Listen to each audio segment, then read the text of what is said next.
Hello friends, welcome to the UPSC analyser. तो आज हम 19 अगस्त का इंडियन एक्सप्रेस डिस्कस करेंगे। If you people are liking this analysis then please like, share and subscribe and do comment. It encourages me to keep doing this analysis for you people. तो आज का हम इंडियन एक्सप्रेस स्टार्ट करते हैं। यहाँ पर first news है। यहाँ पर तालिबान ने ये बोला है कि they will not take revenge against old enemies. तो जो भी उनके पुराने दुश्मन हैं उनके अगेंस्ट वो बदला नहीं निकालेंगे, और जो भी राइट्स है विमेन को उसको रिस्पेक्ट करेंगे, लेकिन इस्लामिक लॉ के फ्रेमवर्क के अंडर ही। इस्लामिक लॉ में जितनी लिबर्टी विमेन को मिल सकती है वो उतनी ही देंगे, उससे ज़्यादा नहीं दे सकते हैं। हम आगे चलते हैं। SC let's women sit for NDA exam says policy based on gender bias. तो जो NDA का एग्ज़ाम है पहले उसमें विमेन को अलाउड नहीं था, लेकिन अब सुप्रीम कोर्ट ने बोला है कि विमेन भी अलाउड होंगी NDA एग्ज़ाम में बैठने के लिए। इससे पहले 2020 में एक जजमेंट ये आया था, जो वुमेन हैं उनको भी परमानेंट कमीशन मिलेगी, क्योंकि इससे पहले सिर्फ वुमेन को शॉर्ट सर्विस कमीशन मिलती थी। तो coming on the heels of its February 2020 order to grant permanent commission to women short service commission officers in the army, this interim order allowing women candidates to sit for the NDA entrance exam is another step in ensuring gender equality in the forces। तो gender equality forces में ensure करने के लिए अभी तक हम दो steps देख चुके हैं। पहली बात ये, विमेन के लिए भी परमानेंट कमीशन अलाउ कर दी गई है, परमिशन मिल गई है, ग्रांट कर दी गई है परमिशन परमानेंट कमीशन के लिए फॉर द विमेन। और दूसरी बात हम ये देख रहे हैं, जो NDA एग्जाम है उसमें विमेन भी एलिजिबल हैं और वो भी एग्जाम दे सकती हैं। तो over a year after its landmark verdict granting permanent commission to women officers of the Indian Army serving under short service commission, the Supreme Court in an interim order on Wednesday allowed women candidates to sit for the National Defence Academy entrance examination. और यहाँ पर supreme court ने ये observe किया है, women को जो बार किया जाता है कि वो NDA एग्ज़ाम के लिए एलिजिबल नहीं है, ये एक्चुअली जेंडर डिस्क्रिमिनेशन है। और जो इक्वालिटी होनी चाहिए फोर्सेस में, जेंडर इक्वालिटी, वो नहीं है। तो यहाँ पर सुप्रीम कोर्ट के दो जजमेंट इंपॉर्टेंट हो जाते हैं कि कैसे शॉर्ट सर्विस कमीशन से बदल कर अब विमेन के लिए भी परमानेंट कमीशन हो गया है, और साथ ही साथ NDA एग्जामिनेशन के लिए अब विमेन भी एलिजिबल हैं। हम आगे चलते हैं। यहाँ पर कोई इंपॉर्टेंट न्यूज़ नहीं, आप देख सकते हैं। यहाँ पर एक ड्रग का नाम आया था। इस ड्रग का नाम है एप्राजोलम। ये एंजाइटी और पैनिक अटैक्स को ट्रीट करने के लिए यूज़ होता है, और ये कुछ काल्मिंग इफेक्ट देता है। तो बस आपको पता होना चाहिए एप्राजोलम क्या है। तो ये एक ड्रग है। आगे चलते हैं हम। कल यहाँ पर जो जल जीवन मिशन ये हुआ था कि जल जीवन मिशन में जो 1.46 करोड़ कनेक्शंस हैं, टैप वाटर कनेक्शंस, वो बिहार में दिए गए थे। लेकिन बिहार के मिनिस्टर ने इस सेंटर के डेटा को डिस्प्यूट कर दिया, और उन्होंने ये बोला है ये जो भी higher number of tap connections हम देख रहे हैं वो स्टेट स्कीम की वजह से है। तो अब यहाँ पर ऑफिशियल डेटा थोड़ा डिस्प्यूटेड है, तो ये जब भी क्लियर होगा तो हम देख लेंगे। हम आगे चलते हैं। India decides to ratify Kigali amendment to Montreal Protocol. तो आपने मॉन्ट्रियल प्रोटोकॉल भी पढ़ा होगा और उसका किगाली अमेंडमेंट भी पढ़ा होगा, लेकिन अभी तक किगाली अमेंडमेंट को इंडिया ने रेटिफाई नहीं किया था। अब इंडिया ने डिसाइड किया है कि वो किगाली अमेंडमेंट को रेटिफाई करेगा। तो सबसे पहले हम ये देखते हैं जो मॉन्ट्रियल प्रोटोकॉल है वो है क्या। तो 1989 का जो मॉन्ट्रियल प्रोटोकॉल है वो कोई भी क्लाइमेट एग्रीमेंट नहीं है। तो सबसे पहला पॉइंट, वो कोई भी क्लाइमेट एग्रीमेंट नहीं है। दूसरी बात, जो मॉन्ट्रियल प्रोटोकॉल है उसका एम ये है कि अर्थ से उन सारी चीज़ों को एलिमिनेट कर देना है जिसकी वजह से ओजोन का डिप्लेशन हो रहा है, जैसे कि क्लोरोफ्लोरोकार्बन्स। तो मॉन्ट्रियल प्रोटोकॉल में क्लोरोफ्लोरोकार्बन्स को एलिमिनेट करने की बात की गई थी, क्योंकि उसकी वजह से ओजोन में होल हो रहा है। और जो क्लोरोफ्लोरोकार्बन्स एयर कंडीशनर और रेफ्रिजरेंट इंडस्ट्री में यूज़ किया जाता है, तो उसको एलिमिनेट करने की बात की गई थी। तो wide spread use of CFCs, तो क्लोरोफ्लोरोकार्बन्स के यूज़ होने की वजह से ओजोन लेयर में होल हो गया था, और जिसकी वजह से जो हार्मफुल रेडिएशन वो डायरेक्टली अर्थ की तरफ आ रही थी, और इन रेडिएशन की वजह से हेल्थ हजार्ड्स भी हो सकते हैं। फिर मॉन्ट्रियल प्रोटोकॉल के बाद जो CFCs है जिसको बैन किया गया था, जिसके यूज़ को एलिमिनेट करने की बात की गई थी, उसको HFCs से रिप्लेस कर दिया गया, हाइड्रोफ्लोरोकार्बन्स। तो जो हाइड्रोफ्लोरोकार्बन्स हैं वो ओजोन लेयर को तो डिस्ट्रॉय नहीं करते हैं, लेकिन वो एक्सट्रीमली पोटेंट है ग्लोबल वार्मिंग कॉज करने के लिए। तो जब CFCs, मॉन्ट्रियल प्रोटोकॉल में CFCs को बैन किया गया और ये बोला गया कि HFCs यूज़ किए जा सकते हैं, तो HFCs से ओजोन की तो प्रोटेक्शन हो रही थी, लेकिन उससे ग्लोबल वार्मिंग बढ़ रही थी, और जिसके कारण क्लाइमेट चेंज हो रहा था। तो so the HFC solve one problem. तो हाइड्रोफ्लोरोकार्बन्स ने एक प्रॉब्लम तो सॉल्व की कि ओजोन का डिप्लेशन रुक गया, लेकिन यहाँ पर दूसरी प्रॉब्लम बढ़ गई, वो ये थी कि ग्लोबल वार्मिंग की प्रॉब्लम बढ़ गई। But these could not be eliminated under the original provisions of the Montreal protocol. अब मॉन्ट्रियल प्रोटोकॉल में तो सिर्फ ओजोन डिस्ट्रॉइंग केमिकल्स की बात की गई थी, इसलिए उसमें एक अमेंडमेंट किया गया, किगाली अमेंडमेंट, जिसमें ये बोला गया कि HFCs को भी एलिमिनेट करना है। तो मॉन्ट्रियल प्रोटोकॉल में CFCs को एलिमिनेट करने की बात की गई और किगाली अमेंडमेंट में HFCs को एलिमिनेट करने की बात की गई। फॉलोइंग सिमिलर डिसीजंस, इससे पहले यूनाइटेड स्टेट्स और चाइना ने किगाली अमेंडमेंट को रेटिफाई कर दिया था, लेकिन इंडिया ने अभी तक रेटिफाई नहीं किया था। अब इंडिया रेटिफाई करने वाला है। तो India on Wednesday decided to ratify a key amendment to the 1989 ozone saving Montreal protocol. अब जो किगाली अमेंडमेंट है, रवांडा की कैपिटल है किगाली, तो वहाँ पर ये अमेंडमेंट हुआ था और उसके नाम पर ही किगाली अमेंडमेंट पड़ा है। तो किगाली अमेंडमेंट में बात की गई थी कि हाइड्रोफ्लोरोकार्बन्स को रिप्लेस करना है, एलिमिनेट करना है, क्योंकि इसकी वजह से ग्लोबल वार्मिंग हो रही है। जो HFCs होते हैं वो लगभग उसमें 19 गैस का एक सेट होता है जो एयर कंडीशनर और रेफ्रिजरेंट में यूज़ किया जाता है, और जो कार्बन डाइऑक्साइड से जो ग्लोबल वार्मिंग होती है उससे लगभग 100 गुना ज़्यादा ग्लोबल वार्मिंग HFCs प्रोड्यूस करते हैं और उससे ज़्यादा पोटेंट होते हैं ग्लोबल वार्मिंग कॉज करने के लिए। तो जैसे कि हमें इसमें 1.5 डिग्री सेल्सियस तक टेम्परेचर नहीं बढ़ने देना था as compare to pre industrial times, और मैक्सिमम 2 डिग्री सेल्सियस तक कंटेन करना था। तो उसके लिए सबसे इंपॉर्टेंट ये है कि हाइड्रोफ्लोरोकार्बन्स को कंप्लीट फेज आउट करना। तो कंप्लीट फेज आउट हाइड्रोफ्लोरोकार्बन्स का करना होगा अगर हम चाहते हैं कि 2050 तक जो टेम्परेचर है वो 0.5 डिग्री सेल्सियस तक ही रहे। तो it is estimated that a complete phase out of HFCs by 2050 would prevent about 0.5 degree Celsius rise in global temperature. तो 0.5 डिग्री जो सेल्सियस राइज होता है टेम्परेचर में, उसे रोका जा सकता है अगर हम कंप्लीट फेज आउट कर दें हाइड्रोफ्लोरोकार्बन्स को। Inter governmental panel on climate change ने ये बोला है जो टेम्परेचर है अभी तक अर्थ का 1.1 डिग्री सेल्सियस राइज हो ही चुका है। तो जब पेरिस एग्रीमेंट ये हुआ था कि 2 डिग्री सेल्सियस तक रखने की कोशिश करेंगे तो वो थोड़ा मुश्किल होता हुआ नजर आ रहा है। तो यहाँ पर इंडिया का एक बड़ा डिसीजन है कि कैसे हम हाइड्रोफ्लोरोकार्बन्स को एलिमिनेट करेंगे। तो डिसीजन जो रेटिफाई करने की बात की गई है तो वो यूनियन कैबिनेट ने डिसीजन लिया है कि अब हम किगाली अमेंडमेंट को रेटिफाई करेंगे। ऐसा सेम डिसीजन यूनाइटेड स्टेट्स और चाइना ले चुके हैं। अभी जो किगाली अमेंडमेंट है उसमें जो यूनाइटेड स्टेट्स, चाइना और इंडिया उनको अलग ग्रुप में रखा गया है और तीनों के लिए अलग अलग डेडलाइन है, जैसे कि 80% तक कम कर देना है हाइड्रोफ्लोरोकार्बन का यूज़ बाई 2047। तो ये इंडिया के लिए ये टारगेट है कि आपको हाइड्रोफ्लोरोकार्बन 80% तक कम कर देने हैं 2047 तक। चाइना के लिए सेम टारगेट है कि आपको 80% कम कर देने 2045 तक, और यूनाइटेड स्टेट्स के लिए टारगेट है कि आपको 80% तक कम कर देने हैं 2034 तक। तो जो कंट्री जितना डेवलप्ड उसको उतनी जल्दी करने के लिए बोला गया है। अब हम आगे चलते हैं। यहाँ पर cabinet nod to oil palm scheme focus on North East Andaman. तो यहाँ पर एक स्कीम की बात की गई है, national mission on edible oils oil palm. ये एक सेंट्रली स्पॉन्सर्ड स्कीम होगी, मतलब इसमें दोनों का शेयर होगा, सेंटर का भी शेयर होगा, कुछ स्टेट का भी शेयर होगा, और ये फोकस करेगी नॉर्थ ईस्ट रीजन और अंडमान और निकोबार आइलैंड में। इंडिपेंडेंस डे में प्राइम मिनिस्टर ने अपनी स्पीच में ये बात बोली भी थी कि नॉर्थ ईस्ट में काफ़ी ह्यूज पोटेंशियल है कि कैसे ऑयल पाम और एडिबल ऑयल्स की वहाँ पर प्रोडक्टिविटी बढ़ाई जा सकती है। अभी लगभग जो 98% क्रूड पाम ऑयल है वो बाहर से इंपोर्ट किया जाता है। इस स्कीम के द्वारा गवर्नमेंट चाहती है कि जो भी ऑयल पाम की प्रोडक्टिविटी उसे बढ़ाया जाए, उसके लिए जो एरिया है उसके अंदर प्रोडक्शन का वो बढ़ाने की कोशिश की जाएगी। 6.5 lakh hectare additional area create करने की कोशिश की जाएगी जिसमें पाम का प्रोडक्शन हो सकता है, ऑयल पाम का प्रोडक्शन हो सकता है। और इस टारगेट को जो क्रूड पाम ऑयल है वो लगभग 11.20 लाख टन तक चला जाएगा 2025-26 तक इस स्कीम के अंदर जो टारगेट रखा गया है, और 28 लाख टन तक बाई 2029-30। अब हम आगे चलते हैं।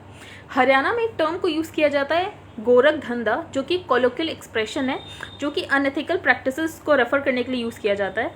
अब यहाँ पर मुझे आपको गोरखनाथ बताना है। तो गोरखनाथ 11th सेंचुरी हिंदू योगी थे जो कि नाथ हिंदू मोनिस्टिक मूवमेंट से जुड़े हुए थे। गोरखनाथ मठ और गोरखपुर जो उत्तर प्रदेश में है वो उनके ही नाम पर रखा गया। तो आपको पता होगा उत्तर प्रदेश में एक गोरखपुर नाम का शहर है जो कि उसके नाम पर ही रखा गया है। आगे चलते हैं। एक्सेप्टिंग देयर रिक्वेस्ट, तो सीएम ने ये बोला जो गुरु गोरखनाथ थे वो एक सेंट थे। Using this word in any official language से जो उनके फॉलोअर्स हैं उनके सेंटिमेंट्स को हर्ट होता है, तो अब इस टर्म का यूज़ नहीं किया जाएगा। अब हम आगे चलते हैं। यहाँ पर कोई इंपॉर्टेंट न्यूज़ नहीं है। अब जो कोविड का R वैल्यू है वो 1 से नीचे ड्रॉप हो गया है, तो इसका मतलब ये है जो इन्फेक्शन का रेट है वो काफ़ी स्लो डाउन हो गया है। तो if R is less than 1, अगर R का रेट 1 से नीचे है तो इसका मतलब ये है जो न्यूली इन्फेक्टेड लोग हैं वो कम है एज़ कम्पेयर टू जो लोग अभी इन्फेक्टेड हैं। तो it means that the number of newly infected people is lower than the number of infected people जो इससे पहले थे। इसका मतलब ये है जो डिसीज़ का इंसिडेंस है वो कम हो रहा है। इंडिया का R लगभग 0.9 पर पहुंच गया है। जो केरला जहां पर सेकेंड वेव खत्म हो गई थी बाकी स्टेट्स में, लेकिन केरला में तब भी ज़्यादा केसेस देखने को मिल रहे थे, तो उनका भी जो अब R वैल्यू है रिप्रोडक्टिव नंबर वो बिलो 1 आ चुका है। Signalling a relief to authorities. तो अब अथॉरिटीज़ को एक रिलीफ मिल गया क्योंकि इन्फेक्शन लेवल अब नीचे आ गया। अगर रिप्रोडक्शन लेवल कम है तो इसका मतलब ये है जो इन्फेक्टेड लोग हैं वो कम हो रहे हैं। इसके अलावा स्मॉलर आर वैल्यू का ये मतलब होता है कि डिजीज़ जो है वो डिक्लाइन पर है और कितना वायरस अब एफिशिएंटली उतनी तरीके से स्प्रेड नहीं कर पा रहा है, तो ये अच्छी बात है। आगे हम चलते हैं। यहाँ पर कोई इंपॉर्टेंट न्यूज़ नहीं है। यहाँ पे हम एडिटोरियल पेज पर डिस्कस करेंगे। सबसे पहले गार्डियन ऑफ द हाउस। तो यहाँ पर सबसे पहले ऑथर ने ये बोला है, जो पार्लियामेंट में हम देख रहे हैं डेली डिस्ट्रप्शंस हुए थे मॉनसून सेशन में, और मॉनसून सेशन की प्रोडक्टिविटी बहुत ही ज़्यादा ख़राब रही। बिल को काफ़ी हेस्टली पास किया गया, कोई डिस्कशन कोई डेलिब्रेशन नहीं हुआ। तो ऑथर ने बोला इन सारी चीज़ों का सल्यूशन एक ही है, वो ये है जो स्पीकर है उसकी इंडिपेंडेंस और इम्पार्शलिटी बहुत ज़रूरी है। अगर स्पीकर की इंडिपेंडेंस और इम्पार्शलिटी नहीं होगी तो पार्लियामेंट में डिस्ट्रप्शंस होते रहेंगे। हमारा जो कॉन्स्टिट्यूशन है काफ़ी डिबेट के बाद जब अडॉप्ट किया गया तो हमने अडॉप्ट किया वेस्टमिंस्टर मॉडल ऑफ गवर्नेंस, जो कि ब्रिटेन में यूज़ होता है। मेंबर्स ऑफ पार्लियामेंट को वो सारे प्रिविलेजेस दिए गए जो कि हाउस ऑफ कॉमन्स में ब्रिटेन में दिए जाते हैं। लोकसभा में, जो यूनाइटेड किंगडम में जो लोकसभा है, मतलब उनका जो हाउस ऑफ कॉमन्स है, वहाँ पर स्पीकर सुप्रीम अथॉरिटी होता है और उसके पास बहुत सारी पावर्स होती है। कंडक्ट ऑफ बिजनेस कैसा होगा हाउस में, वो स्पीकर की रिस्पॉन्सिबिलिटी होती है। तो इंडिया में भी वो सारी पावर्स स्पीकर को दी गई। दो एसेंशियल क्वालिटीज़ स्पीकर की बहुत ज़रूरी, पहली बात इंडिपेंडेंस और दूसरी चीज़ इम्पार्शलिटी। जीवी मावलांकर जो कि पहले स्पीकर थे, उन्होंने ये बात ऑब्जर्व की, अगर पर्सन एक बार स्पीकर बन चुका है तो उसे पार्टी पॉलिटिक्स से ऊपर उठ जाना चाहिए। तो he is expected to be above parties, above politics. In other words, वो सारे मेंबर्स को बिलोंग करे या तो किसी को बिलोंग ना करे। इसलिए justice he holds the scales of justice evenly irrespective of party और पर्सन। तो वो पार्टी और पर्सन के लिए नहीं होता, फिर वो सारे मेंबर्स के लिए होता है या तो फिर वो किसी के लिए ना हो। तो उसे इम्पार्शलिटी और अपनी इंडिपेंडेंस मेंटेन करना बहुत ज़रूरी होता है। अभी स्पीकर की ड्यूटी होती है ये डिसाइड करना कि कौन से इश्यूज़ वो लेना चाहेंगे फॉर द डिस्कशन, और उसका ही ये सोल डिस्क्रिशन होता है कि वो एडजॉर्नमेंट मोशन को अडॉप्ट करना चाहते हैं, नहीं करना चाहते हैं, साथ ही कॉलिंग अटेंशन मोशन को एडमिट करना चाहते हैं, नहीं करना चाहते। तो यहाँ पर स्पीकर का डिस्क्रिशन होता है। स्पीकर मावलांकर ऑब्जर्व दैट अगर if something is very grave and affects the country, तो हाउस को उस पर अटेंशन पे करनी चाहिए, उसका डिस्कशन होना चाहिए। लेकिन पार्लियामेंट की सुप्रीमेसी हमेशा रहती है, क्योंकि आर्टिकल 75 क्लॉज 3 में ये लिखा है जो काउंसिल ऑफ मिनिस्टर्स है वो कलेक्टिवली रिस्पॉन्सिबल होते हैं to the house of the people, मतलब लोकसभा। लेकिन हमने पिछले कई सालों में ये देखा है जो स्पीकर है वो इम्पार्शियल और इंडिपेंडेंटली वर्क नहीं करता है। तो सेवरल जजमेंट्स जैसे एंटी डिफेक्शन में ये बात पता चलता है सुप्रीम कोर्ट की रूलिंग्स के द्वारा कि स्पीकर जो है वो, इन सारे रूलिंग से ये पता चलता है कैसे स्पीकर ब्लेटेंट और पार्टीशन कंडक्ट देखा गया स्पीकर्स के स्टेट असेंबलीज में। सैडली पिछले कुछ एक डेकेड में, लास्ट डेकेड में देखा गया है कि इम्पार्शियल और इंडिपेंडेंट स्पीकर सिर्फ एक ऑक्सीमोरन बनकर रह गया है, जो स्पीकर वो इम्पार्शियलिटी के साथ और इंडिपेंडेंटली काम नहीं कर रहे हैं। Indeed it should be made mandatory. तो ऑथर ने बोला इस प्रॉब्लम को सॉल्व करने के लिए जो स्पीकर हैं वो इंडिपेंडेंट और इम्पार्शली काम नहीं कर रहे हैं, तो उसको सॉल्व करने के लिए ज़रूरत है कि कोई भी अगर इंसान स्पीकर बन जाता है और वो हाउस को प्रिसाइड करने लगता है तो सबसे पहले वो अपनी पार्टी से रिज़ाइन कर दे। तो Indeed it should be made mandatory, जो स्पीकर है वो रिज़ाइन कर दे अपनी पार्टी से, और उसका जो एलिजेंस होना चाहिए उसके बाद स्पीकर का, वो कॉन्स्टिट्यूशन के प्रति होना चाहिए और हाउस की डिग्निटी को कैसे मेंटेन करना उसके प्रति होना चाहिए। ठीक है, तो सबसे पहला इंपॉर्टेंट ये है कि वो स्पीकर बनते ही पार्टी से रिजाइन कर दे। प्रेजेंट प्रैक्टिस, अभी जो प्रेजेंट प्रैक्टिस उसमें ये है जो स्पीकर वो प्रेसाइड तो करना शुरू कर देता हाउस को, लेकिन वो रूलिंग पार्टी का साथ में एक एक्टिव मेंबर भी रहता है। तो जब वो रूलिंग पार्टी का मेंबर रहता है तो जो उसकी एलिजियंस होती है वो कॉन्स्टिट्यूशन के प्रति ना होकर रूलिंग पार्टी की तरफ हो जाती है। इसलिए वो अपोजिशन के जो इशूज़ है उसको डिस्कस नहीं करते हैं, और अपोजिशन के इशूज़ डिस्कस नहीं होते हैं तो अपोजिशन लगातार डिसरप्शन क्रिएट करती है पार्लियामेंट में। This inevitably leads to constant disruption of parliament by the opposition. Indeed, a speaker who continues to be a member of the ruling party is like an umpire being appointed by the betting side. तो अगर speaker ruling party का हो और उससे ये उम्मीद करो कि वो ऑपोजिशन के मैटर को भी डिस्कस करेगा, तो फिर ये वही बात होगी जैसे यहाँ पे ऑथर ने मेटाफर के लिए यूज़ किया कि एम्पायर उसी साइड का हो जो कि बैटिंग साइड हो। The persistent disruption of parliament, अब जैसे हमने देखा कि पार्लियामेंट का मॉनसून सेशन में कितना ज़्यादा डिस्ट्रप्शन हुआ है, जिसके कारण हाउस की जो प्रेस्टीज है उसको तो डैमेज हुआ ही हुआ है, साथ ही जो हाउस का काम है लेजिस्लेचर बनाना वो काफ़ी फ्रस्ट्रेट हो जाता है, वो काम नहीं हो पाता है, लॉ मेकिंग का काम नहीं हो पाता है। तो रिस्पॉन्सिबिलिटी जो है कि लॉ बनाया जाए गुड गवर्नेंस के लिए डिबेट और डेलिब्रेशन के बाद, तो ये रिस्पॉन्सिबिलिटी पार्लियामेंट की फिर अंडरमाइन हो जाती है। पार्लियामेंट्री प्रोसीडिंग्स की स्टॉलिंग देखी गई, जिसकी वजह से जो इंपॉर्टेंट बिल्स हैं सेवरल सेशंस में उनको पास कर दिया गया और उनमें कोई भी डेलिब्रेशन डिस्कशन नहीं हुआ। कोई भी बिल पार्लियामेंट्री कमेटी को रेफर नहीं किया गया। चीफ जस्टिस ऑफ इंडिया ने भी ये बात नोट की कि कैसे पार्लियामेंट का स्टेटस धीरे धीरे खत्म होता जा रहा है, उसमें कोई डेलिब्रेशन डिस्कशन नहीं होता है। However the most dangerous consequence, लेकिन इसका सबसे बड़ा डेंजरस कॉन्सिक्वेंस ये है कि कुछ ऐसे हम रूल्स देखने को देख रहे हैं, जैसे कि यहाँ पर ऑथर ने बताया है कि कुछ ऐसे डेलीगेटेड अथॉरिटी को बोल दिया जाता है कि आप इसके रूल्स बना दो, तो एक्चुअली ब्यूरोक्रेट्स उसके रूल बना देते हैं, लेकिन वो लॉ के थ्रू वो चीज़ें आनी चाहिए। तो however the most dangerous consequence is the vastly increase powers that the executive the bureaucracy designs to command by default. 1951 में 9 जज बेंच सुप्रीम कोर्ट ने ये बोला था, जो लेजिस्लेटिव फंक्शंस हैं वो पार्लियामेंट को ही करने देना चाहिए, ब्यूरोक्रेसी को डेलीगेट नहीं करना चाहिए, क्योंकि ब्यूरोक्रेसी को डेलीगेट करेंगे तो जिन लोगों को लोगों ने चुन के भेजा है कि वो हमारे लिए लॉ बनाए, तो वो तो हमारे लिए लॉ बना ही नहीं रहे हैं, वो तो एग्जीक्यूटिव हमारे लिए लॉ बना रहा है। तो जो लॉ मेकिंग है वो लेजिस्लेचर का ही डोमेन होना चाहिए। अब जैसे कि इंफॉर्मेशन टेक्नोलॉजी के रूल्स हैं, वो बेसिकली रूल्स एग्जीक्यूटिव डोमेन में इम्प्लीमेंट करने के लिए बोल दिया गया। तो यहाँ पर जो पार्लियामेंट के डेलिब्रेशन डिस्कशन है वो तो है ही नहीं, क्योंकि उसको तो बिल की तरह कभी पास ही नहीं किया गया, वो तो सिंपली रूल्स बना दिए गए। तो यहाँ पे जैसे इंफॉर्मेशन टेक्नोलॉजी के रूल्स है, इलेक्ट्रॉनिक कॉमर्स के रूल्स हैं, तो ये इससे समझ आता है कि कैसे इसको पार्लियामेंट्री लॉ की तरह पास होना चाहिए, पर ऐसा नहीं हुआ। इसके अलावा वर्ड्स ये है, जो एग्जीक्यूटिव के पास पावर है कि वो कोई भी रेट्रोस्पेक्टिव नोटिफिकेशन भी जारी कर सकता है। तो ये हम देख सकते हैं कि सिविलाइज डेमोक्रेसी को अंडरमाइन करने की कोशिश की जाती है इसके द्वारा। जो सेपरेशन ऑफ पावर्स है वो हमारे कॉन्स्टिट्यूशन का बहुत महत्वपूर्ण हिस्सा है कि लेजिस्लेटिव, एग्जीक्यूटिव, जुडिशरी तीनों लोग अपने डोमेन में काम करें, और एक चेक्स एंड बैलेंस का काम रहता है इससे। अगर पार्लियामेंट रेलेवेंट होना ख़त्म कर देगी तो जो हमारे डेमोक्रेसी की फाउंडेशन है वो ही वीक हो जाएगी। तो इसलिए इम्पेरेटिव है जो स्पीकर है वो अपनी पार्टी से रिज़ाइन करके जो उसकी कॉन्स्टिट्यूशन ऑब्लिगेशन, इंडिपेंडेंस और इम्पार्शलिटी को उसको मेंटेन करे। 1967 में लेट एन संजीवा रेड्डी जब वो स्पीकर बनी थी तो उन्होंने अपनी पार्टी से रिज़ाइन कर दिया था ताकि वो इम्पार्शलिटी और इंडिपेंडेंटली काम कर सकें।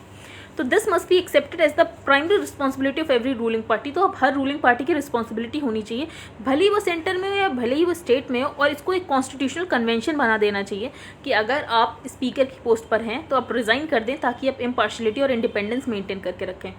आई होप आपको ये समझ आया हो। अगर हम इस एडिटोरियल की समरी देखें तो बेसिकली यही बोला गया है, जो स्पीकर है वो अपनी इंडिपेंडेंस और इम्पार्शलिटी तभी मेंटेन कर सकता है कि जब वो एक बार प्रिसाइडिंग ऑफिसर बन जाए तो वो अपनी रूलिंग पार्टी से रिज़ाइन कर दे। अगर वो रूलिंग पार्टी से रिज़ाइन कर देगा तो उसकी एलिजियंस जो होगी वो कॉन्स्टिट्यूशन के प्रति होगी, ना कि रूलिंग पार्टी के प्रति। और दूसरी बात ऑथर ने ये बोली है कि कैसे रिसेंट टाइम्स में देखा गया है जो एग्जीक्यूटिव हैं वो रूल्स के थ्रू इम्प्लीमेंटेशन ला देते हैं, ना कि वो पार्लियामेंट के थ्रू लॉ मेकिंग करते हैं। जैसे कि ई कॉमर्स रूल्स को देखा गया, डिजिटल मीडिया रूल्स को देखा गया, तो ये एक्चुअली लॉ के थ्रू आने चाहिए थे, लेकिन लॉ के थ्रू नहीं है, ये डेलीगेटेड लेजिस्लेशन के थ्रू आ गए हैं। तो यहाँ पर दूसरी बात ये बोली गई है। और तीसरी बात ये एक कन्वेंशन सा बना देना चाहिए कि स्पीकर जैसे ही इलेक्ट हो तो वो अपनी रूलिंग पार्टी से जिसका भी वो मेंबर है वहाँ से रिज़ाइन करते हैं। अब हम आगे चलते हैं। यहाँ पे आरबीआई के बारे में, तो सबसे पहले आपको ये पता होना चाहिए जो स्टेट ऑफ इकोनॉमी रिपोर्ट है वो आरबीआई निकालता है। अब आरबीआई लगातार इन्फ्लेशन बढ़ रहा है, लेकिन उसके बाद भी आरबीआई ने अकोमोडेटिव इंस्टेंस रखा है, क्योंकि आरबीआई बेसिकली ये चाहता है कि वो भी ग्रोथ पर फोकस करे, इन्फ्लेशन तो बाद में भी कंट्रोल हो जाएगा। तो यहाँ पर ऑथर ने ये बोला है कि आरबीआई को ध्यान देने की ज़रूरत है, क्योंकि जो आरबीआई ये सोच रहा है कि इन्फ्लेशन बाद में कंट्रोल हो जाएगा, लेकिन इन्फ्लेशन के कुछ लॉन्ग टर्म कॉस्ट भी होते हैं, तो आरबीआई उसे इग्नोर कर रहा है। तो ये ज़्यादा इंपॉर्टेंट है नहीं। यहाँ पे द फ्यूचर इज़ फीमेल। सबसे पहले ऑथर ने ये बोला है जो विमेन है वो लगभग 48% इंडिया की पॉपुलेशन को कंट्रीब्यूट करती हैं, लेकिन अगर इंडिया की इकोनॉमिक ग्रोथ में उनका पार्टिसिपेशन देखो तो वो काफ़ी कम है। अब 21st सेंचुरी में जो आर्टिफिशियल इंटेलिजेंस है वो ह्यूमन इंटेलिजेंस को टेक ओवर करने वाला है, तो ये सबको पता है। अब वर्ल्ड इकोनॉमिक रिपोर्ट जो है वो इंडिकेट करती है जो 21st सेंचुरी में सॉर्ट आफ्टर स्किल्स हैं वो हमारे यहाँ विमेन में रेगुलरली पाई जाती हैं। जैसे कि 21st सेंचुरी में जो स्किल्स इंपॉर्टेंट है वो ये हैं कि इमोशनल इंटेलिजेंस होना चाहिए वर्क प्लेस में, क्रिएटिव प्रॉब्लम सॉल्विंग होनी चाहिए, क्रिटिकल थिंकिंग और स्टोरी टेलिंग। लेकिन अगर आप ये सारी स्किल्स देखो तो ये हर इंडियन विमेन में ये सारी स्किल्स पाई जाती हैं। तो if you think about it, these are actually innate abilities that many women are proficient in. तो ये ऐसी एबिलिटीज़ हैं जो कि आपको विमेन में एक्चुअली मिल जाएंगी नॉर्मल। अब ये सारी ट्रेड्स विमेन यूज़ करती हैं अपने घर के कामों में, जैसे कि जब उनका मदरहुड होता है तब यूज़ करती हैं, अपने बच्चे को जब वो बड़ा करती हैं तो इमोशनल इंटेलिजेंस, स्टोरी टेलिंग ये सारी यूज़ करती है। तो अब हम कैसे उनकी ये सारी स्किल्स को यूज़ कर सकते हैं वर्क प्लेस में, ये आर्टिकल उसके लिए है। अगर हम देखें youth in India in general, तो जो हमारा एजुकेशन सिस्टम है वो सिर्फ टेक्निकल स्किल्स और एकेडमिक नॉलेज पर फोकस करता है, वो ये सारी स्किल्स पे फोकस नहीं करता है कि इंसान के अंदर इमोशनल इंटेलिजेंस कैसे आएगी, क्रिएटिविटी कैसे आएगी। वो सिर्फ ग्रेड्स और एकेडमिक नॉलेज पर फोकस करता है। अब दो ब्रॉड रियलिटीज़ की यहाँ पर बात की गई है। जो विमेन होती हैं लोअर इनकम कम्युनिटीज़ की, उनको जॉब अपॉर्चुनिटीज़ जो मिलती है तो वहाँ पर वो अपना क्रिएटिव साइड और इमोशनल इंटेलिजेंस बहुत कम यूज़ कर पाती हैं। तो पहली प्रॉब्लम ये है, जब विमेन को जॉब्स मिलती हैं लोअर इनकम स्ट्राटा ग्रुप से जो आती हैं, वो जो भी उसके पास स्किल्स होती हैं उनका सिर्फ लिमिटेड एप्लीकेशन होता है। और दूसरी बात ये, जो भी ये कंपनीज होती है विमेन को हायर करती हैं, वो एक्चुअली सिर्फ इसलिए हायर करती हैं कि ये देखें कि जो उनके कंपनी के एम्प्लॉयज़ हैं उसमें काफ़ी डाइवर्स वर्कफोर्स है, विमेन भी है मेन भी है, तो वो सिर्फ ऑन द पेपर कर लेती है, लेकिन वो लीडरशिप रोल्स अपनी कंपनी में सिर्फ मेन को ही देते हैं, विमेन को नहीं देते हैं। तो यहाँ पर ऑथर ने बोला इस प्रॉब्लम को सॉल्व करने के लिए एक मल्टी स्टेक होल्डर अप्रोच की ज़रूरत है to ensure that gender, type of college and income background does not put any women with a dream at a disadvantage। ये मैटर नहीं करना चाहिए कि वो कौन सा जेंडर है, कौन से टाइप ऑफ कॉलेज से पढ़ा है, क्या इनकम बैकग्राउंड है, तो इन सारी चीज़ें मैटर नहीं करनी चाहिए। इसके अलावा it should be easy for women from lower income groups. तो जो लोअर इनकम ग्रुप्स होते हैं उन वुमेन के लिए आसान होना चाहिए कि कैसे वो AI ML इन सब के फाइनेंशियल एक्सपर्ट्स बन सकते हैं। अनएम्प्लॉयबिलिटी काफ़ी looming socio economic humanitarian crisis हमें दिख रहा है, तो इसका की कंट्रीब्यूटिंग फैक्टर यही है कि हाई क्वालिटी एक्सपोजर में काफ़ी इनइक्विटी है। यूथ और वुमेन जो एलिट इंस्टीट्यूशंस की होती हैं, जो प्रिविलेज बैकग्राउंड्स की होती हैं, उनको ज़्यादा एडवांटेजेस है एज कम्पेयर टू वुमेन जो कि लो कम्युनिटी से आती हैं, लोअर इनकम कम्युनिटी से आती हैं। तो ज़रूरत है सबसे पहले उन दोनों को ऑन पार क्रिएट करने के लिए, तो एट पार दोनों को टैकल किया जाए। और दूसरी बात, जो कॉर्पोरेट्स हैं उनको आगे बढ़ना पड़ेगा। जो कॉर्पोरेट्स हैं उन्हें ऐसा इन्वायरमेंट क्रिएट करना पड़ेगा जहाँ पे वुमेन और मैन दोनों को इक्वल अपॉर्चुनिटीज़ प्रोवाइड हों। अब हम आगे चलते हैं। यहाँ पे सुडोकू, आपने सुडोकू तो सुना ही होगा। तो सुडोकू एक जापानीज सेंटेंस से आया है और इसका मतलब होता है नंबर शुड बी सिंगल। तो सुडोकू एक जापानीज सेंटेंस से आया है। अब हम आगे देखते हैं अंडरस्टैंडिंग तालिबान 2.0। तो अभी तालिबान वापस से पावर में आ रहा है अफगानिस्तान में, तो यहाँ पे ज़रूरत है कि तालिबान 2.0 कैसा होने वाला है और वो 1.0 से कितना डिफरेंट होगा। सबसे पहले मुजाहिदीन ने टेक ओवर किया था 1992 में, उसके बाद 1996 में तालिबान ने टेक ओवर किया और वापस से अब तालिबान ने टेक ओवर कर लिया है। ऑथर ने बोला है सबसे पहले 3 डिफरेंसेस हैं तालिबान ने जो 1996 में टेक ओवर किया था और तालिबान ने जो अब टेक ओवर किया है। तो पहला डिफरेंस ये है, जो तालिबान के टेक ओवर करने के बाद भी जो अफगान के स्टेट स्ट्रक्चर्स हैं वो पूरी तरीके से इंटैक्ट है। तो पहली बात ये, अफगान के स्टेट स्ट्रक्चर्स पूरी तरीके से इंटैक्ट है। दूसरी बात ये, जो रिजीम चेंज है वो अभी ट्रांजिशनल स्टेज में है। जैसे कि जो तालिबान है वो पूरी तरीके से तैयार है एक कंसेंशुअल आउटकम के लिए। तो यहाँ पर हम दूसरी बात देख रहे हैं, जो तालिबान है वो कंसेंशुअल आउटकम चाहता है। और तीसरी बात ये, जो तालिबान है जब वो ट्रांजिशन की फॉर्म में है, तो जो रीजनल स्टेट्स हैं जैसे कि चाइना और रशिया वो मिडवाइफ कर रहे हैं इस ट्रांजिशन को, तो वो मिडवाइफिंग कर रहे हैं इस ट्रांजिशन की। Truly it is incomprehensible why India shut its embassy in Kabul. तो यहाँ पर ऑथर को ये समझ नहीं आ रहा है कि जो इंडिया है उसने अपनी एम्बेसी काबुल में क्यों बंद कर दी। तो ऑथर का ये कहना है जो इंडिया है वो हमेशा जीरो सम गेम की तरह देखता है। अब इंडिया ये सोच रहा है पाकिस्तान बैक्ड तालिबान पावर में आ गया है, तो इंडिया अब यहाँ पर अपने आप को लूजर की तरह मान रहा है और इंडिया ने अपनी एम्बेसी बंद कर दी। ऑथर के अकॉर्डिंग इंडिया को अपनी एम्बेसी नहीं बंद करनी चाहिए थी। तो यहाँ पर ये बोला गया great opportunity was at hand to plough a new Afghan policy, कि हम एक नई अफगान पॉलिसी बना सकते हैं जो कि अब अमेरिकन ट्यूटेलेज से ऊपर हो, क्योंकि अब अमेरिका वहाँ से जा चुका है।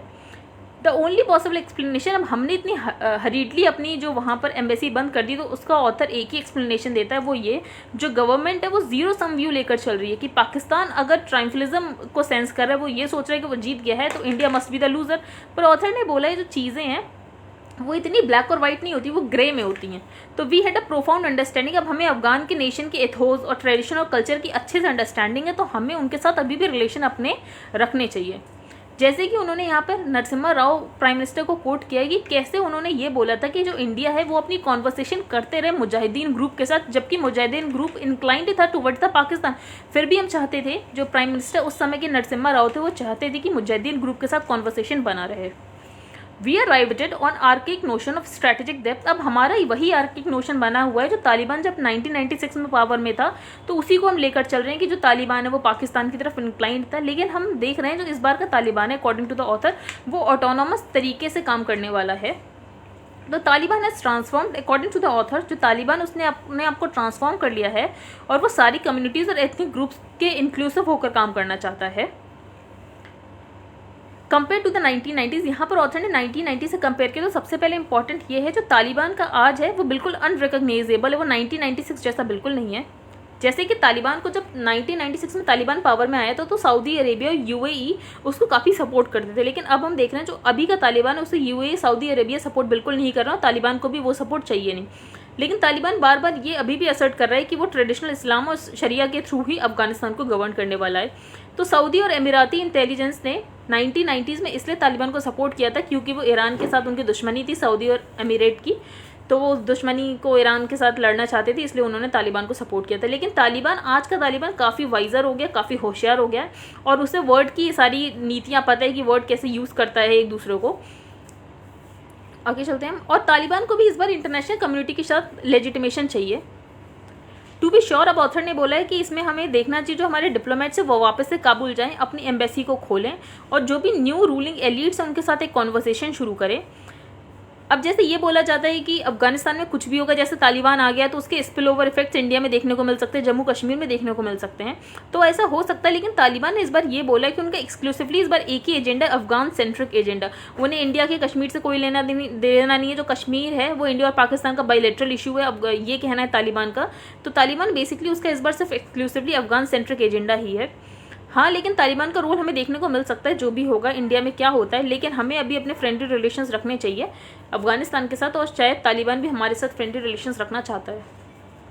आई होप आपको समझ आ गया। बेसिकली तालिबान 2.0 को कंपेयर किया गया तालिबान 1.0 से।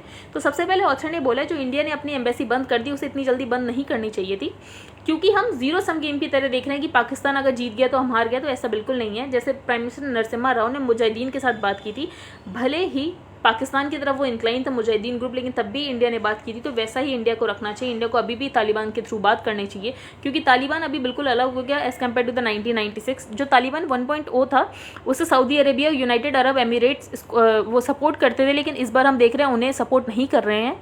ये दोनों कंट्रीज तालिबान को सपोर्ट नहीं कर रहे हैं। तालिबान आजकल ज़्यादा वाइजर हो गया है, वो इस बात पे फोकस कर रहा है कि अफगान को उसे कैसे गवर्न करना है।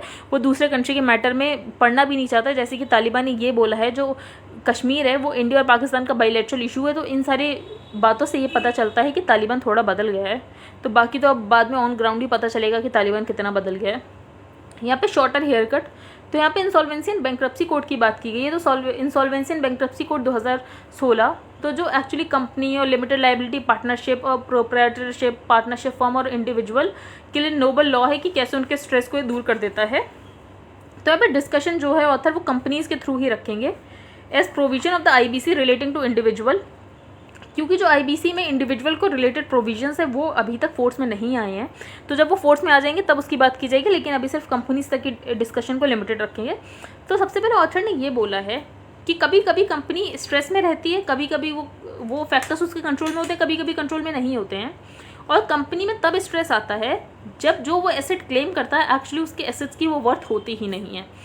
तो यहाँ पर एक नेगेटिव सम गेम की बात की गई, एक पॉजिटिव सम गेम की बात की गई है। तो एलिमेंट्री इकोनॉमिक्स टेल्स अस जब कंपनी के पास इनएडिक्वेट एसेट्स होते हैं तो अगर एक इंडिविजुअल क्रेडिटर क्लेम करे तब तो ठीक होता है, लेकिन अगर सारे क्रेडिटर एक साथ क्लेम करने लगे तो उस कंपनी के एसेट्स बहुत ज़्यादा कम इनएडिक्वेट हो जाते हैं, और उसकी वजह से कंपनी के एसेट्स अंडर वैल्यू होने लगते हैं। तो they recover on a first come first serve basis. तो जो क्लेमेंट्स है वो जल्दी जल्दी आते हैं क्योंकि वो first come first serve basis पर उनको ट्रीट किया जाता है, और इस कारण कंपनी के सारे एसेट्स एग्जॉस्ट हो जाते हैं और कंपनी डेथ की तरफ चली जाती है। तो नेगेटिव सम गेम हो गया। और दूसरी बात ये जो आईबीसी के रिजोल्यूशन प्रोसेस से कैसे पॉजिटिव सम गेम में हम इसे कन्वर्ट कर सकते हैं। तो आईबीसी रीऑर्गेनाइजेशन करता है, सबसे पहले रीऑर्गेनाइजेशन करने की कोशिश करता है, और अगर रीऑर्गेनाइजेशन नहीं होता है, उसके असेट्स की वैल्यू बहुत कम हो चुकी होती है कंपनी की, तो क्या करता है आईबीसी, वो उस बिजनेस को बंद कर देता है। तो in case of a rescue, तो अगर रेस्क्यू करने की बात आती है तो कंपनी को रीऑर्गेनाइज करने की कोशिश की जाती है। जो क्रेडिटर्स के क्लेम होते हैं उनको रीस्ट्रक्चर करने की बात की जाती है, और क्रेडिटर्स को ये बोला जाता है कि आपको over the period of time पैसे मिल जाएंगे। अगर क्लोजर होता है तो जो भी एसेट्स होते हैं कंपनीज के बेच दिए जाते हैं, प्रायोरिटी रूल पे क्रेडिटर्स को डिस्ट्रीब्यूट कर दिया जाता है। फॉर एग्जांपल फाइनेंशियल क्रेडिटर्स हो तो उनको पहले दिया जाएगा as compared to operational creditors. तो IBC entrust the responsibility of reorganisation to financial. तो यहाँ पर हम देख रहे हैं जो कंपनी के एसेट्स हैं, अगर सारे क्रेडिटर एक साथ नहीं क्लेम कर रहे हैं, धीरे धीरे उनको ओवर टाइम पे किया जाता है, तो ये एक पॉजिटिव सम गेम है। Where the company does not have adequate assets, तो अगर कंपनी के पास एडिक्वेट एसेट्स नहीं होते हैं तो फाइनेंशियल क्रेडिटर्स को रेस्क्यू में थोड़े कम पैसे मिल पाते हैं एज कम्पेयर टू जो उनका वो क्लेम करते हैं। तो यहाँ पर एक हेयर कट बोलते हैं। हेयर कट एक्चुअली ये होता है टोटल क्लेम्स माइनस जो अमाउंट ऑफ रियलाइजेशन है, ठीक है। तो हेयर कट जो भी लॉस होने वाला होता है क्रेडिटर्स को उसको हेयर कट बोलते हैं कि कितना नुकसान वो सहने के लिए तैयार हैं, लेकिन ये सिर्फ एक वन टाइम सेटलमेंट होता है। तो आईबीसी प्रोसेस में ये देखा गया कभी कभी कंपनियों को तो जीरो हेयर कट करना पड़ता है, लेकिन कभी कभी 100% हेयर कट की बात आ जाती है। तो there was no hair to be cut in comparison, there are cases which have yielded a zero haircut, अगर कंपनी को रेस्क्यू करने की बात आई है। लेकिन why does the IBC process yield a zero haircut in one case and 100% in another. तो यहाँ पर ऑथर ने ये बोला कि कोई कंपनी क्यों, मतलब आईबीसी ऐसा क्यों करेगी कि किसी एक कंपनी के लिए तो जीरो हेयर कट के लिए भी तैयार हो जा रही है, दूसरे में 100% हेयर कट। तो ये बहुत सारे फैक्टर्स पर डिपेंड करता है, जैसे कि nature of business, business cycles, market sentiments and marketing effort. तो हेयर कट मैंने आपको बता दिया क्या होता है, total gains minus realisation amount. बाकी इस आर्टिकल में कुछ खास इंपॉर्टेंट है नहीं, ये पूरा टेक्निकल आर्टिकल था, लेकिन आपको बस ये पता होना चाहिए हेयर कट क्या होता है, इंसॉल्वेंसी एंड बैंक्रप्सी कोड क्या होता है। अब हम आगे चलते हैं। ये अफगानिस्तान के न्यू रूलर्स हैं, तो हम इनके बारे में डिस्कस नहीं करेंगे। यहाँ पे राइस में माइक्रो न्यूट्रिएंट्स ऐड करने की बात की गई है, जैसे कि इंडिपेंडेंस डे की स्पीच में प्राइम मिनिस्टर ने ये बोला जो पीडीएस में अब राशन डिस्ट्रीब्यूट होगा और जो मिड डे मील में राशन डिस्ट्रीब्यूट होगा उसमें जो राइस होगा उसको फोर्टिफिकेशन किया जाएगा। तो फोर्टिफिकेशन की डेफिनेशन क्या होती है, तो जो food safety and standards authority of India वो डिफाइन करता है फोर्टिफिकेशन को, डेलिबरेटली जो भी असेंशियल माइक्रो न्यूट्रिएंट्स हैं उनके कंटेंट को कैसे इंक्रीज किया जाए ताकि ज़्यादा से ज़्यादा पब्लिक हेल्थ बेनिफिट हो सके और जो न्यूट्रिशन क्वालिटी है फूड की वो इम्प्रूव हो सके और साथ में जो मिनिमम जो हेल्थ के लिए रिस्क है वो कम से कम हो सके। राइस फोर्टिफिकेशन का मतलब यही होता है रेगुलर राइस में और ज़्यादा माइक्रो न्यूट्रिएंट्स ऐड किया जाए। तो इसके लिए एक टेक्नोलॉजी यूज़ होती है जिसका नाम होता है एक्सट्रूजन। तो एक्सट्रूजन एक टेक्नोलॉजी जो कि बेस्ट मानी जाती है राइस फोर्टिफिकेशन के लिए। इसमें जो नॉर्मल राइस कर्नल्स होते हैं उसमें फोर्टिफाइड राइस कर्नल्स को मिला दिया जाता है, जिसकी वजह से राइस फोर्टिफाइड हो जाता है। ये पूरी टेक्निक को डिफाइन किया गया। ये टेक्निक हमारे लिए इंपॉर्टेंट नहीं है। इंडिया में काफ़ी high level of malnutrition है। फूड मिनिस्ट्री के डेटा से ये पता चलता है हर दूसरी वीमेन हमारे यहाँ एनीमिक है और हर तीसरा बच्चा हमारे यहाँ स्टंटेड है। तो उसको दूर करने के लिए ज़रूरत है राइस फोर्टिफिकेशन, अगर मिड डे मील और पीडीएस स्कीम में दिया जाएगा। ग्लोबल हंगर इंडेक्स में देखो तो इंडिया की रैंक 94 आउट ऑफ 107 कंट्रीज। इसकी वजह से जो इंडिया है वो सीरियस हंगर कैटेगरी में आ जाता है। फोर्टिफिकेशन ऑफ फूड बहुत ज़रूरी है अगर हमें मैल न्यूट्रिशन को अपने यहाँ कॉम्बैट करना है, क्योंकि हमारे यहाँ लोग राइस काफ़ी मात्रा में लेते हैं। अगर पर कैपिटल राइस कंजम्पशन देखो तो एक महीने में लगभग 6.8 किलोग्राम है। तो अगर राइस का फोर्टिफिकेशन होगा तो अपने आप मैल न्यूट्रिशन की प्रॉब्लम दूर हो सकती है। अब फोर्टिफिकेशन में क्या क्या ऐड किया जाता है, तो फोलिक एसिड ऐड किया जाता है, iron, vitamin B12, vitamin A, zinc, vitamin B1, vitamin B2, vitamin B3 और B6। अब फोर्टिफाइड राइस को एक्चुअली नॉर्मल राइस की तरह ही कुक किया जाता है, लेकिन अगर राइस को वॉश करो उसके बाद भी जो फोर्टिफाइड एलिमेंट्स है वो नहीं जाते हैं, वो राइस में कंटेन रहते हैं। फोर्टिफाइड राइस कैसे पता चलेगा, तो उसको जब जूट बैग्स में पैक करा जाएगा तो उसके ऊपर +F लिखा होगा, या तो ये लिखा होगा fortified with iron, folic acid and vitamin B12। तो ऐसा पैकेट में लिखा होगा जिसके कारण पता चल जाएगा। इससे पहले भी एक बार पायलट स्कीम लॉन्च की गई थी फोर्टिफिकेशन ऑफ राइस को लेकर 15 डिस्ट्रिक्ट्स इन 15 स्टेट्स। इससे पहले बाकी और कंट्रीज है जो कि फोर्टिफिकेशन ऑफ राइस ट्राई कर चुके हैं, जैसे कि United states, Panama, Costa Rica, Nicaragua, Papua New Guinea, Philippines and Solomon island. आगे हम चलते हैं। यहाँ पे जो घनी ऐसा माना जा रहा था, जो अशरफ घनी है, जब वो फ्ली किए थे तो वो तजिकिस्तान या उज़्बेकिस्तान में हो सकते हैं, लेकिन अभी पता चला वो यूनाइटेड अरब एमिरेट्स में। Islamic scholars to decide role of women. तो अब तालिबान के स्पोक्स पर्सन ने ये बोला है, सॉरी जो सीनियर तालिबान लीडर उन्होंने ये बोला है जो विमेन का रोल होने वाला है अफगानिस्तान में, कि वो राइट टू वर्क उनको मिलेगा, एजुकेशन उनको मिलेगी, कैसे वो decide dress, how they should dress, वो कैसे ड्रेस कर सकती हैं, तो ये सब डिसाइड करेंगे इस्लामिक स्कॉलर्स। तो उलेमा जो वर्ड होता है वो इस्लामिक स्कॉलर्स के लिए यूज़ होता है, तो बस मुझे आपको उलेमा बताना था। अब यहाँ पर ये बरादार्स, ये तालिबान के टॉप पॉलिटिकल लीडर हैं, तो इनके बारे में कुछ बातें हम देखते हैं। ये चाहते हैं जो तालिबान की अब रोल होगा गवर्नेंस में, वो इंक्लूसिव इस्लामिक गवर्नमेंट बनाना चाहते हैं। तो यहाँ पे इंक्लूसिव इस्लामिक गवर्नमेंट, यहाँ पे तालिबान का जो मतलब होता है वो मतलब होता है रिलीजियस स्टूडेंट्स। तो तालिबान का मतलब होता है रिलीजियस स्टूडेंट्स। अब ये तालिबान बना कैसे, तो सबसे पहले ये जो तालिबान के लीडर थे इन्होंने CIA और पाकिस्तान बैक्ड मुजाहिदीन को एक्चुअली लड़ने के लिए बनाया गया था। तो he join the ranks of the CIA and Pakistan backed मुजाहिदीन, क्योंकि सोवियत यूनियन ने ऑक्यूपाई कर लिया था और USA नहीं चाहता था कि सोवियत यूनियन वहाँ पर कम्युनिस्ट गवर्नमेंट को ले आए, क्योंकि जो USA था और सोवियत यूनियन था उनके बीच में कोल्ड वॉर चल रही थी और USA बिल्कुल नहीं चाहता था कि सोवियत का इंक्लिनेशन हो जाए, सोवियत जीत जाए। तो इसलिए यहाँ पर अमेरिका ने बेसिकली CIA और पाकिस्तान बैक्ड मुजाहिदीन में कुछ फाइटर्स लिए कि वो लड़ेंगे सोवियत यूनियन के खिलाफ, और बाद में ये अगेंस्ट अमेरिका ही हो गए, क्योंकि इनके ये जो एक ग्रुप को होस्ट करते थे अलकायदा, उन्होंने अमेरिका पे टेररिस्ट अटैक कर दिया था। तालिबान का मतलब होता है रिलीजियस स्टूडेंट। तो अब हम आगे चलते हैं। इस पेज पर कोई भी इंपॉर्टेंट न्यूज़ नहीं है। आई होप आपको आज का न्यूज़पेपर समझ आया हो। If you like the video then please like, share and subscribe. Thank you and have a nice day.